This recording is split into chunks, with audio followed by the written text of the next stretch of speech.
प्रिय विद्यार्थियों, वंदे मातरम।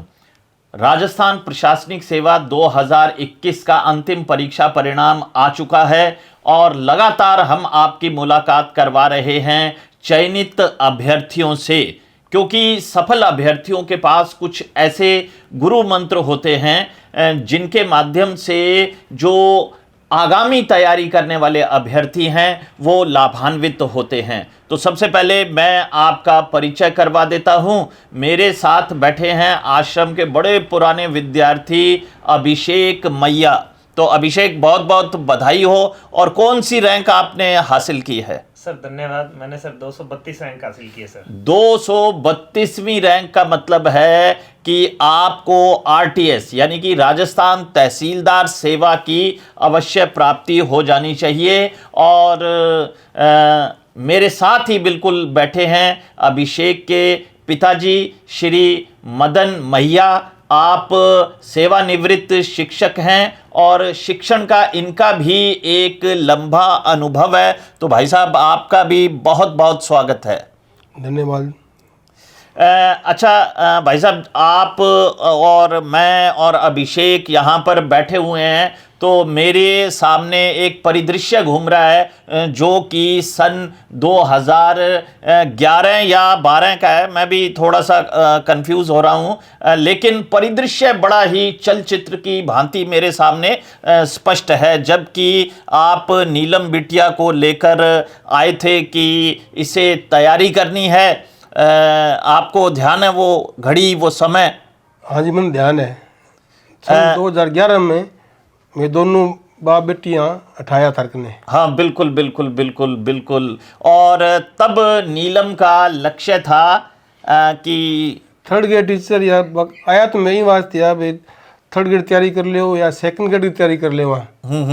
और थर्ड आया थे बैठे क्यों क्या बेटा वो आप थे कई क्वेश्चन पूछा बेटियों, तो बेटी प्रश्न उत्तर दियो थे क्यों बेटा तू सेकंड ग्रेड ना तैयारी करे, तू आरएस तैयार करे।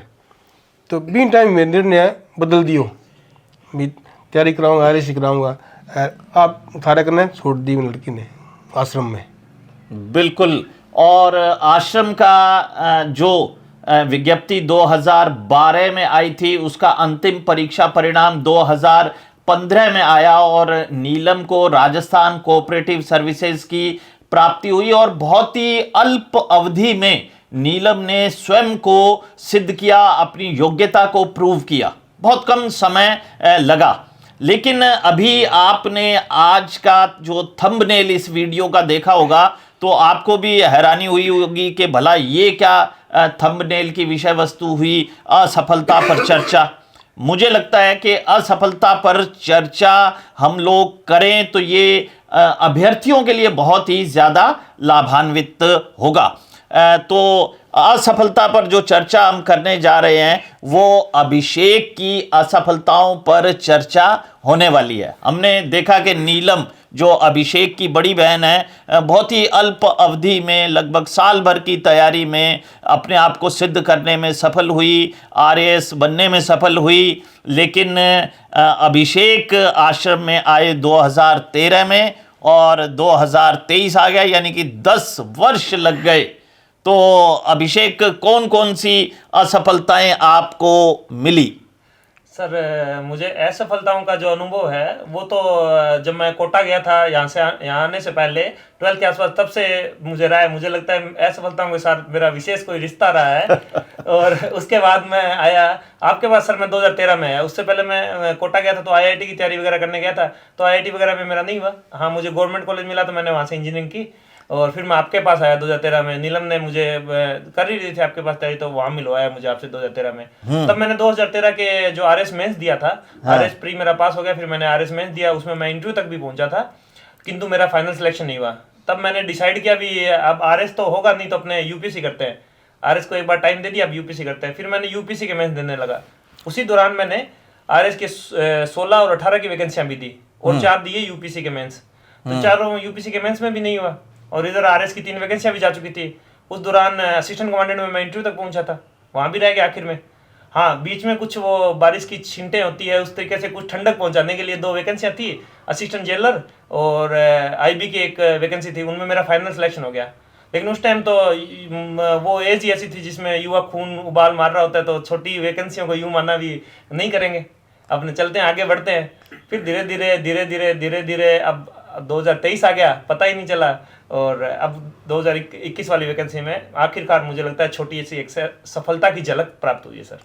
आपको छोटी सी सफलता की झलक लग रही है, लेकिन मैं तो आरटीएस को बहुत ही शानदार सेवा मानता हूं, क्योंकि पब्लिक डीलिंग की जॉब है और आप जितनी चाहे सेवा कर सकते हैं। अच्छा भाई साहब, एक बात बताइए कि जैसे बीच में आईबी में अभिषेक का सिलेक्शन हुआ, असिस्टेंट जेलर को तो बड़ा ही प्रतिष्ठित पद माना जाता है, तो ये बात नहीं आई कि भाई एक बार ज्वाइन कर ले? हम मैंने कहो आगे भी मेरा सिलेक्शन ACIO में हो गया, IB में हो गयो, साइड जेलर में हो गयो। तो मैंने पूछे ज्वाइन कर ले, वो कहा मेरो मन तो करे को नहीं, अगर थे को तो मैं ज्वाइन कर लियूँ। ठीक है। तो मैं कहो भी मेरो मन करूँ क्यों है, तेरा मन नहीं करे तो कल ना मन नहीं कैसे तू भाई मैं थे ज्वाइन कराओ न कराओ तो मैं आई बनूँ यार। तो मैंने कहो तेरी इच्छा नहीं है तो तू ना ज्वाइन करा बड़े। अच्छा, यहाँ पर मैं अभिषेक आपसे एक प्रश्न करना चाहूँगा कि जो नीलम है वो तो 1 साल में गोल को अचीव कर गई और आपने 10वें वर्ष में गोल को अचीव किया। तो मेरा ये मानना है कि भाई बहन जो होते हैं ना वो सिमिलर होते हैं। तो आपको इतना ज़्यादा समय कैसे लग गया और नीलम को इतना कम समय क्यों लगा? इसको मैं सर बिना लाग लपेटे अगर आपको बताऊं, आपके सामने बताना मुझे और ज्यादा अच्छा लगेगा। हाँ। भी मेरे घर में ना मतलब जितने बच्चे हैं उनमें ऐसा मानना जाता था, सच्चाई तो नहीं होती लेकिन ऐसा माना जाता था भी मैं सबसे बढ़िया स्टूडेंट हूँ, मुझे चीजें आती है, क्यों मैं मैथ में अच्छा था और अपने यहाँ तो उसी से नापते हैं। हाँ, ये अच्छा स्टूडेंट, मुझे लगा मैं कर दूंगा पहली बार में। पर वहीं वो एटीट्यूड का जो फर्क नजर आता है ना, वो आता है। नीलम आपके पास आई, आपने उसे कह दिया दिन है तो दिन है, रात है तो रात है, रात को दिन बोल दिया तो उसके लिए वो भी दिन है।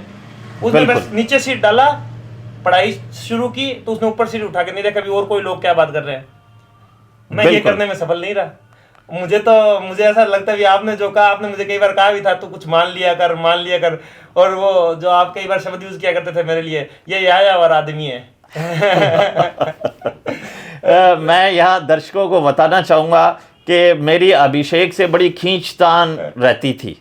रहने का कारण ये था कि भाई मुझे ये लगता है कि अभिषेक जो है ना आधी अधूरी बात को मानता है, नीलम की तरह पूरी बात को स्वीकार नहीं करता है। अच्छा अभिषेक, खैर ये बातें तो हैं, मुझे ये बताइए कि पढ़ने की, चूँकि आपका तो अब बहुत लंबा अनुभव है, तो पढ़ने की सही विधा क्या है, या यूँ कह दीजिए कि देसी तकनीक क्या है जो एक अभ्यर्थी को सफलता तक ले जा सकती है? सर मुझे इस बारे में ना पहले मैंने आपको सही बताऊं तो जब तैयारी स्टार्टिंग की थी तब मुझे लगता था भी अब मुझे हर बार ये लगता था इस बार मुझे पकड़ में आ गई, नई विधा पकड़ में आई, नई विधा पकड़ में आई।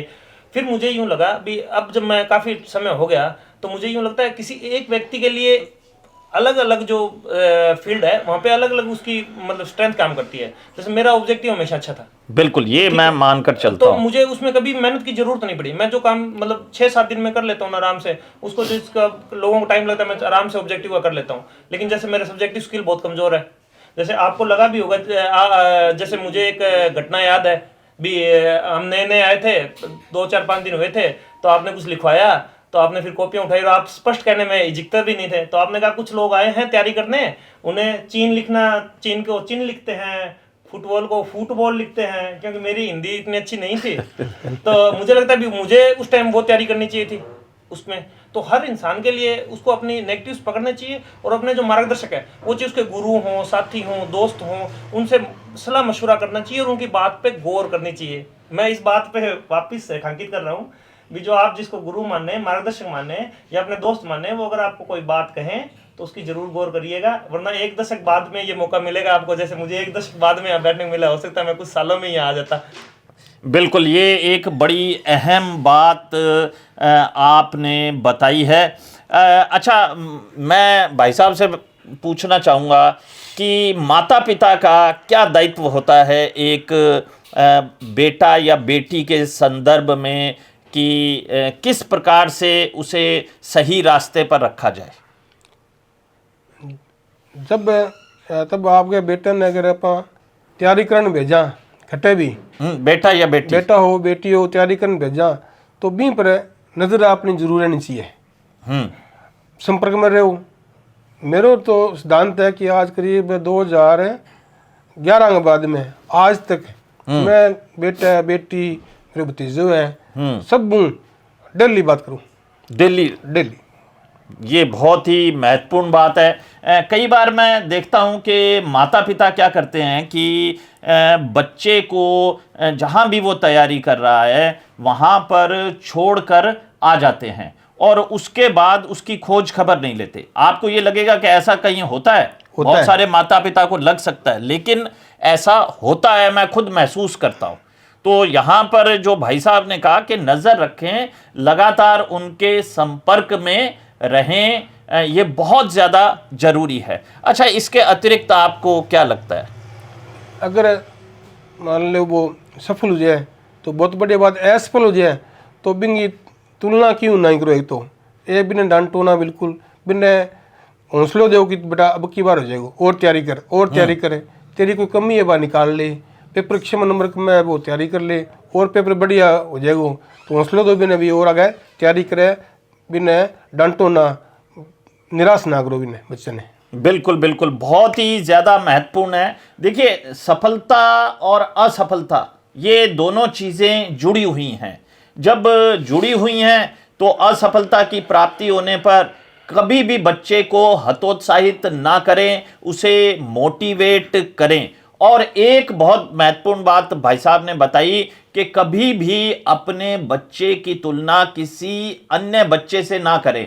कई बार ऐसा होता है कि हम कह देते हैं कि भाई वो तो RAS प्रॉपर बन गया और ये जो है स्टेट सर्विसेज में आया, तो कहीं ना कहीं ये अच्छी बात नहीं है, क्योंकि ये तो एक दौड़ है, एक रेस है, ये लगातार चलती रहेगी। तो अभिषेक जी, अंत में क्या संदेश आप देना चाहेंगे? सर, मैं अंत में सभी को ये संदेश देना चाहूँगा, भी धैर्य रखें, जीवन को अच्छे से जिएं और जीवन का एक मुख्य पार्ट पढ़ाई को जरूर माने, लेकिन पढ़ाई को ही पूरा जीवन ना माने। अपने गुरु का सम्मान करें, परिवार के साथ प्रेम से रहें और दोस्तों के साथ दोस्ती निभाएं। जब बात अगर सफ़र की हो और अगर मंजिल की हो तो ना तो सफ़र महत्वपूर्ण है ना मंजिल महत्वपूर्ण है, आप किसके साथ वो सफ़र निकालते हैं और मंजिल पे पहुंचते हैं, ये बहुत महत्वपूर्ण है सर। बहुत शानदार, बहुत वास्तव में आपने एक दर्शन को प्रस्तुत किया है जिसे मैं जीवन दर्शन की संज्ञा दे सकता हूँ। तो अभी हम लोग चर्चा कर रहे थे अभिषेक मैया और उनके पिताजी श्री मदन मैया से। ये चर्चा निसंदेह बहुत ही महत्वपूर्ण है, एक विद्यार्थी के लिए, एक माता पिता के लिए। तो अभिषेक, ढेर सारी शुभकामनाएं। जय हिंद, जय भारत, जय राजस्थान।